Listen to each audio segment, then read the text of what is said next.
asambleísta, ponente, el asambleísta Esteban Albornoz.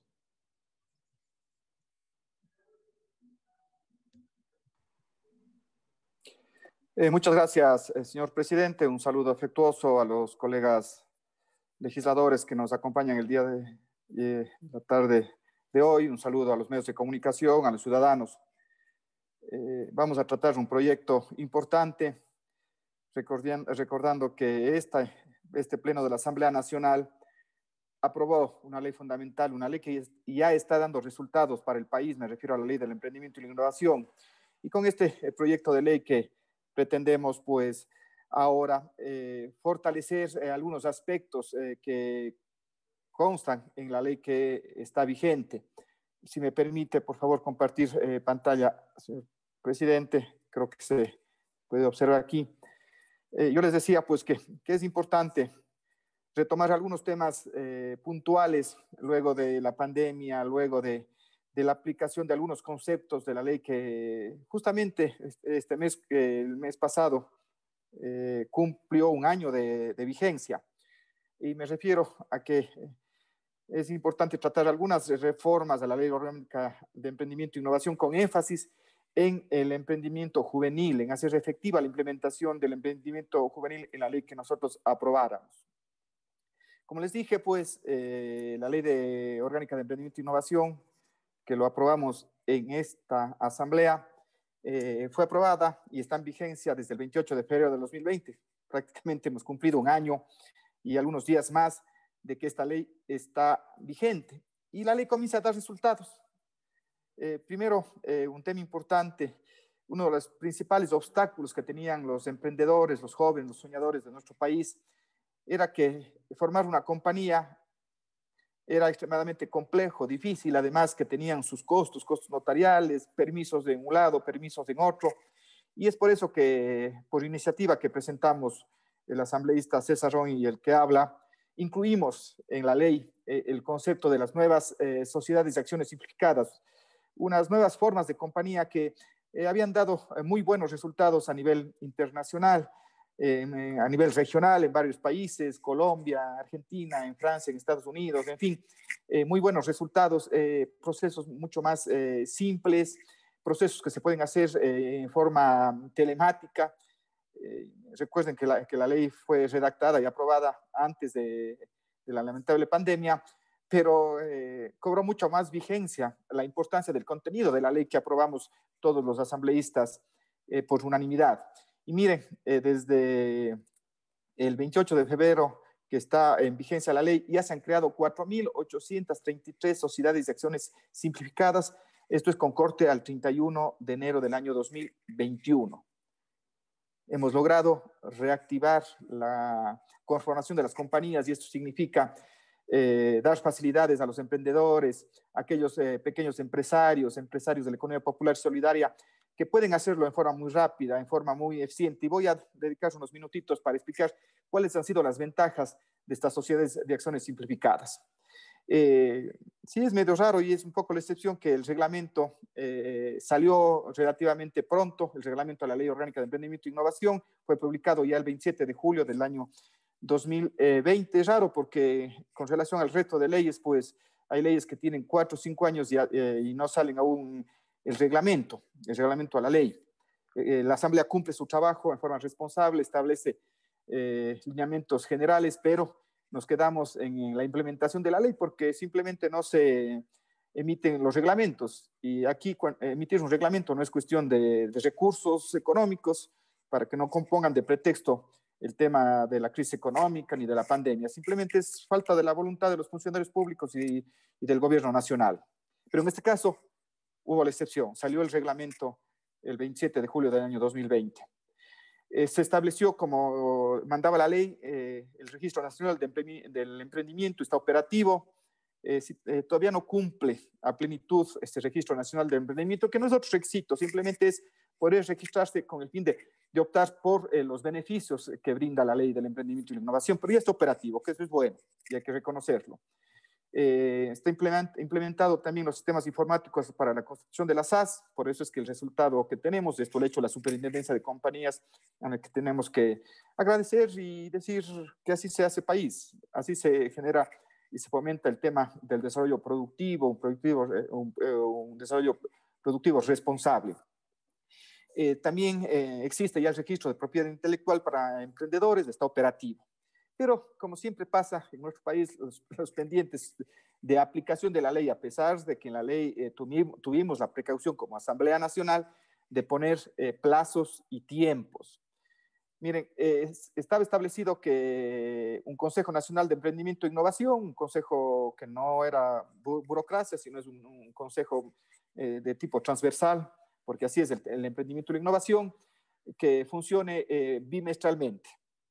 Es decir, si ya tiene un año la ley, tenía que haberse reunido 6 veces este Consejo Nacional del Emprendimiento y la Innovación y no se ha reunido en ningún momento para fomentar el emprendimiento, con mucha mayor necesidad para el país, pues, de que luego de esta pandemia, luego de ese receso, luego de los confinamientos, tenía que reunirse el Consejo Nacional de Emprendimiento para dar señales adecuadas, para buscar alternativas para los emprendedores en esta nueva normativa, esta nueva normalidad que estamos viviendo. Pero no se ha reunido, tenía que haberse reunido 6 veces ya en el transcurso de este año, porque así establecía la ley, es mandato legal.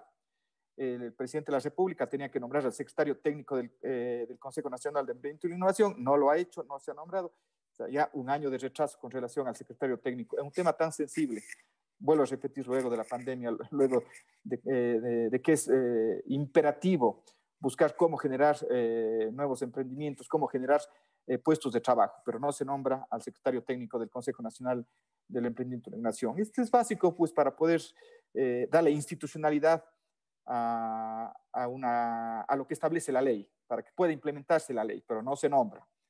Estaba establecido de que se establezcan a la Junta Financiera, a la Junta que establece, pues, todos los conceptos sobre líneas de crédito. Había 90 días, establezcan las regulaciones sobre líneas de crédito y otros instrumentos y no se ha establecido aún. O sea, ya estamos atrasados, si había 90 días, ya estamos atrasados 9 meses y no se establecen las líneas de crédito y otros instrumentos. No se implementa el crowdfunding, los fondos colaborativos, un tema importante, de captar recursos frescos. ¿Para qué? Para generar trabajo, para generar productividad. Y no está implementado el tema del crowdfunding aún. Se debía establecer un proceso simplificado de notificación sanitaria para emprendedores. Eso le correspondría al Ministerio de Salud. Sí, había el tema de la pandemia y todo, pero hay funcionarios que lo podían hacer. Obviamente, no sé si ahora desde los Estados Unidos podamos tener este procedimiento simplificado sanitario para simplificar los procesos para los emprendedores. Debía a la misma Junta de Política Financiera establecer mecanismos para el fomento del sistema de garantías crediticias. Había 90 días y aún no se establece la Junta Financiera Monetaria, como se llame. Tenía que establecerse la ventanilla única para simplificar los trámites, para que podamos realizar todos los permisos respectivos, las cosas que se tienen que hacer cuando uno emprende, cuando uno inicia, pues, pero todavía no está, la ventanilla única no está implementada. Había un plazo de 180 días, o sea, ya estamos atrasados 6 meses. Esa es la realidad de las leyes que aprobamos en la Asamblea Nacional. Debemos hacer algo como asambleístas para que se cumpla la ley. Yo sé que el control político es importante, pero creo que debemos incorporar en las leyes artículos, no sé, disposiciones generales o disposiciones transitorias para destitución del funcionario que no cumpla, pues, los plazos establecidos que están en la ley. Y miren que aquí además intervino el Ejecutivo para establecer con su veto, en fin, se trabajó en forma coordinada, pero ni así no se cumple. Bien, un rápido repaso antes de tocar lo importante del proyecto de ley. Miren, las SAS en el Ecuador. Esta es una presentación que hizo la Superintendencia de Compañías. En el Ecuador, las sociedades de acciones simplificadas ya representan el 50% de las nuevas constituciones de compañías, el 50%. Yo ya les dije, en definitiva, son 4.833 sociedades de acciones simplificadas que se han logrado, pues, conformar.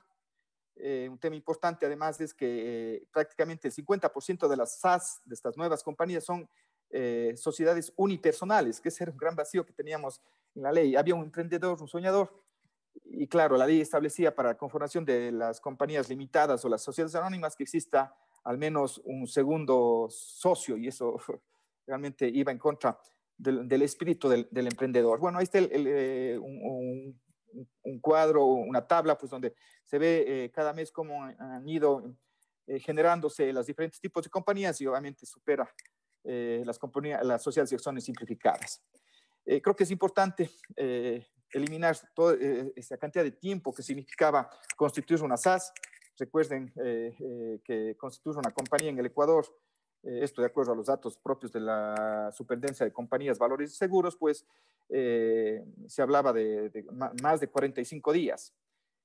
Si vemos ya en los dos últimos datos del gráfico que está ahí, pues las SAS se pueden conformar en forma física o en forma electrónica. Si es de forma electrónica, se tarda 2 días. 2 días y tenemos ya conformado una sociedad de acciones simplificadas. Debería ser un día, pero creo que hay un gran avance. Ya conformar una sociedad de acciones simplificadas en 2 días es un gran avance. Y claro, cuando se conforma en forma física, pues siempre en la entrega de documentos y todo se habla de 7 días. Pero claro, en promedio estamos hablando de 4 días. Esto es un gran avance y esto lo hizo la Asamblea Nacional. Esto lo hizo con las leyes, la Asamblea Nacional. Facilidades para los ciudadanos, para los emprendedores, para los soñadores.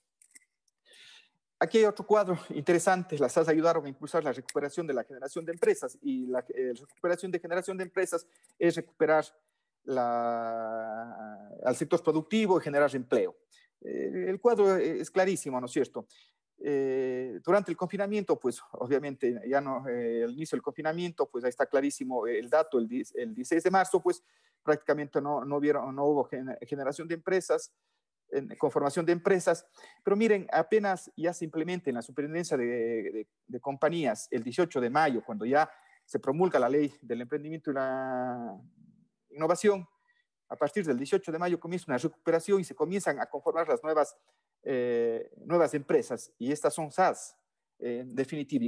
Podemos ver pues que este es un termómetro de cómo podría reactivarse el sector productivo, de cómo puede generarse empleo, y esto nuevamente lo hizo la Asamblea Nacional a través de leyes adecuadas, pensando en la gente, pensando en los ciudadanos. Es clarísimo ver cómo se recuperó gracias a la ley del emprendimiento y la innovación. El sector, bueno, el sector económico donde más constituyeron SAS fue el tema del comercio, pero ahí a nivel industrial, a nivel tecnológico.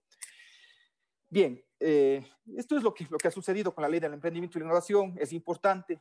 Y claro, se han logrado identificar algunos temas que pueden mejorarse con una redacción más precisa, sobre todo para el emprendedor juvenil, para el emprendimiento juvenil. Y es así pues que se presentaron 2 proyectos de ley luego de que se aprobó la ley del emprendimiento y la innovación. El primer proyecto presentado por el asambleísta Luis Pachala, proyectos de ley reformatoria a varios cuerpos legales para incentivar la innovación y el emprendimiento, y el asambleísta Mariano Zambrano, que es parte de la Comisión de Desarrollo Económico y Productivo, pues presentó el proyecto de ley orgánica reformatoria, la ley orgánica de emprendimiento e innovación para la implementación efectiva del emprendimiento juvenil. ¿Cierto? Creo que esto era importante en función ya de lo que comenzaron a aplicar la ley aprobada hace un año. La estructura del proyecto tiene 3 artículos, 2 disposiciones generales, 7 disposiciones transitorias y 7 disposiciones reformatorias y una disposición transitoria. El proyecto, como tiene que ser, y así siempre lo hacemos en la Comisión de Desarrollo Económico y Productivo, hubo un proceso amplio de sociabilización, 8 sesiones de la comisión, 5 observaciones por escrito de varios asambleístas y de varios sectores involucrados en el tema productivo, 9 intervenciones en comisiones generales. Recibimos a muchos actores para que comenten con relación a estos temas. ¿Quiénes participaron?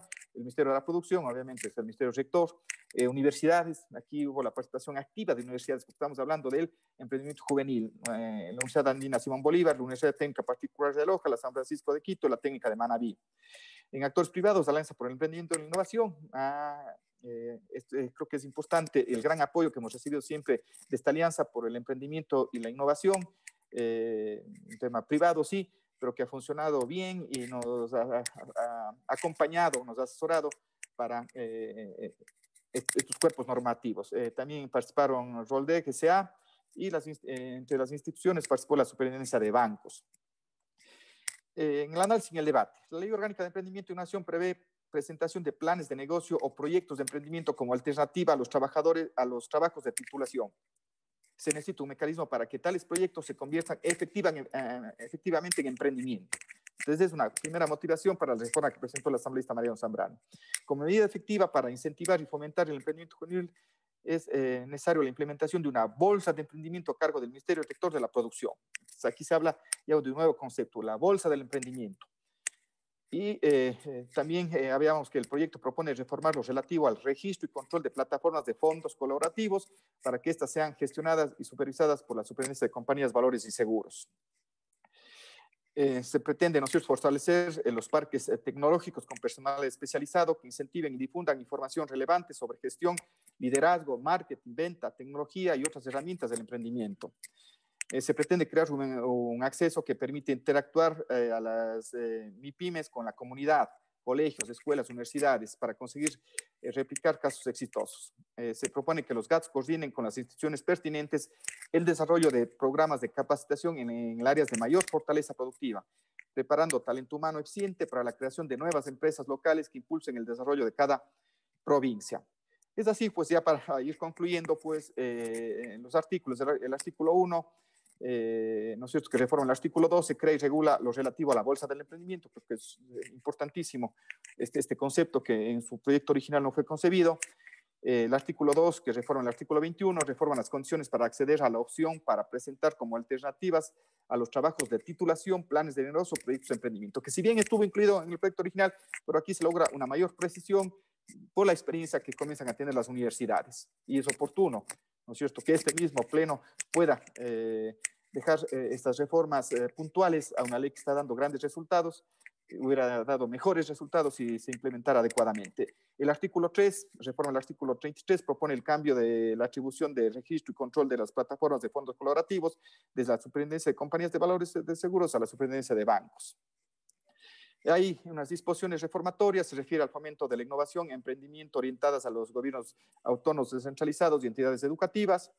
Una disposición general, se propone que sean las entidades de educación general y superior las que establezcan las condiciones generales y particulares para que los estudiantes accedan a proyectos de innovación o planes de negocio como trabajos de titulación y que los recursos para que estos objetivos se cumplan sean financiados dentro de sus presupuestos correspondientes. Hay una disposición transitoria que determina que en el plazo de 6 meses, volvemos a poner plazos, para que la Autoridad Educativa Nacional incorpore asignaturas sobre emprendimiento e innovación en las mallas curriculares.